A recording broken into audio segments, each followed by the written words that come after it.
നടന്ന് ജീവിക്കാൻ ആഗ്രഹമുള്ള ഒരു വ്യക്തിയാണ് ഞാൻ. അയ്യോ, എന്നിട്ട് എന്ത് പറ്റി? പക്ഷെ കുറച്ച് ആളുകളായിട്ട് എനിക്ക് എന്റെ ലൈഫിൽ മൊത്തം പ്രശ്നങ്ങളും കാര്യങ്ങളൊക്കെയാണ്. അതൊരു സോക കഥ. സത്യം പറഞ്ഞ വിഷമം കൊണ്ട് ചത്താലോന്ന് വരെ തീരുമാനിച്ചതാ. എന്റെ ഭാഗത്തുള്ള തെറ്റും കാര്യങ്ങളൊക്കെ കൊണ്ടാണ്. ഒടുവിൽ കുറ്റസമ്മതം നടത്തി അല്ലേ? ഞാൻ പുറത്തൊക്കെ ചിരിച്ച് കാണിക്കുന്നുണ്ടെന്ന് പറഞ്ഞാലും സത്യം പറഞ്ഞാൽ എനിക്ക് ഉള്ളിൽ കുറച്ച് വിഷമോ സങ്കടമോ കാര്യങ്ങളൊക്കെ ഉണ്ടെന്ന്. നിനക്ക് ഇപ്പോഴും നല്ല വിഷമമുണ്ടല്ലേ? 35 ദിവസം കഴിഞ്ഞിട്ട് ഇന്നാണ് കുറച്ചെങ്കിലും എനിക്ക് സന്തോഷം കിട്ടുന്ന ഒരു കാര്യം നടന്നത്. നിങ്ങൾക്ക് സത്യം പറയാൻ അത് ഭയങ്കര സന്തോഷമുള്ള ഒരു കാര്യമാണോന്നില്ല. പക്ഷെ എന്താ സംഭവം? അപ്പൊ അളിയൻ കാര്യമൊന്നും അറിഞ്ഞില്ലേ? ഇല്ല. എന്നാൽ ഇനി ഞാനത് പറയാം, ആരും ഞെട്ടരുത്.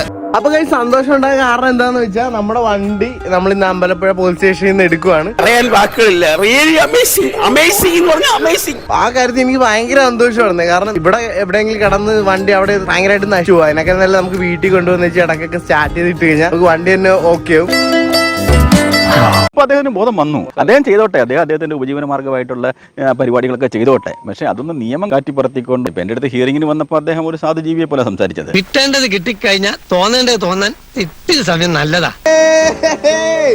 അങ്ങനെ നമ്മുടെ ബിഗ് ബോയ് ഒക്കെ സഫാരി അങ്ങനെ വീട്ടിൽ വന്നിരിക്കുകയാണ്. ഇനി ഞാനൊന്ന് കണ്ണു നിറയെ കണ്ടോട്ടെ. അമ്മ എങ്ങനെയുണ്ട് ഇപ്പൊ നമ്മുടെ ചെറുക്കൻ നമ്മുടെ വീട്ടിലോട്ട് വന്നിട്ട്?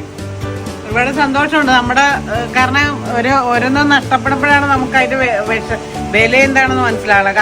അതെ അതെ. കാരണം ഈ കാറ് ഭയങ്കര നമ്മളെല്ലാരും കുടുംബമായിട്ട് പിന്നെ യൂസ് ചെയ്തോണ്ടിരുന്നല്ലായിരുന്നു. അത് പോയപ്പോഴേക്കും ഭയങ്കര ബുദ്ധിമുട്ടായിരുന്നു. വന്നപ്പോഴേക്കും വീട്ടിലൊരു അംഗം വന്നു പോയി. ഇനി കുറെ കാലത്തേക്ക് വടംവലി പോയിട്ട് ഡ്രൈവിംഗ് ചെയ്യാൻ പോലും പറ്റുകയില്ല. ഒരു ഹോൺ അടിക്കാനെങ്കിലും പറ്റുമോ വൈദ്യര്? ഒരു തിരിയിട്ട ഉമ്മറത്ത് വിളക്കായി കത്തിച്ചു വയ്ക്കാം. സത്യമായിട്ടും വീട്ടിലൊരു അംഗം വന്ന് കിടക്കുന്ന പോലെ. ഓടിക്കാൻ പറ്റിയില്ലെങ്കിൽ എന്താ, നമ്മുടെ വീട്ടിൽ നമ്മുടെ കൺവെട്ടത്ത് കാണുന്നുണ്ടല്ലോ, അത് മതി, അവിടെ കിടന്നോട്ടെ. വിധി അല്ല, അതെന്ത് പറയാനാ? ഇനിയിപ്പോ അങ്ങനെ പറഞ്ഞ് സമാധാനിക്കാനല്ലേ കഴിയുള്ളൂ. പിന്നെ എല്ലാരും റൂൾസ് ഒക്കെ പാലിച്ച് പോകണമെന്ന് ഞാൻ പറയത്തുള്ളൂ. ഇല്ലെങ്കിൽ എന്റെ വണ്ടിയുടെ ഇപ്പൊ അവസ്ഥ ഉണ്ട്, അതേപോലെയൊക്കെ ആവും. തിരിച്ചറിയാൻ വൈകി പോയി സുഹൃത്തെ, ക്ഷമിക്കണം. ഈ തിരിച്ചറിവ് എന്നെ ഉന്നതിയിലെത്തിക്കും. ഇപ്പോഴാണ് ശരിക്കും ഞാൻ പറഞ്ഞല്ലോ, നേരത്തെ വീഡിയോ പറഞ്ഞല്ലോ, ടൈം ട്രാവൽ കിട്ടിയിരുന്ന സത്യം പറഞ്ഞ ഞാൻ ബാക്കിലോട്ട് പോകുന്നു ചെയ്തില്ലായിരുന്നു. കാരണം എനിക്ക് വണ്ടി ഓടിക്കണമെന്ന് അങ്ങനത്തെ രീതിയിലാണ്. പക്ഷെ ഇനിയും ഇറ്റ്സ് ടു ലേറ്റ്, ഒന്നും ചെയ്യാൻ പറ്റത്തില്ല. എനിക്കിത് എന്തിന്റെ കേടായിരുന്നു. ഒരാവശ്യമില്ലായിരുന്നു ഇത് ചെയ്യേണ്ടത്. അടിച്ചുപോയി. താങ്ക്സ് ഉണ്ടടാ മോനെ ദിനേശ, താങ്ക്സ് അടിച്ചു പൊളിക്കടാ.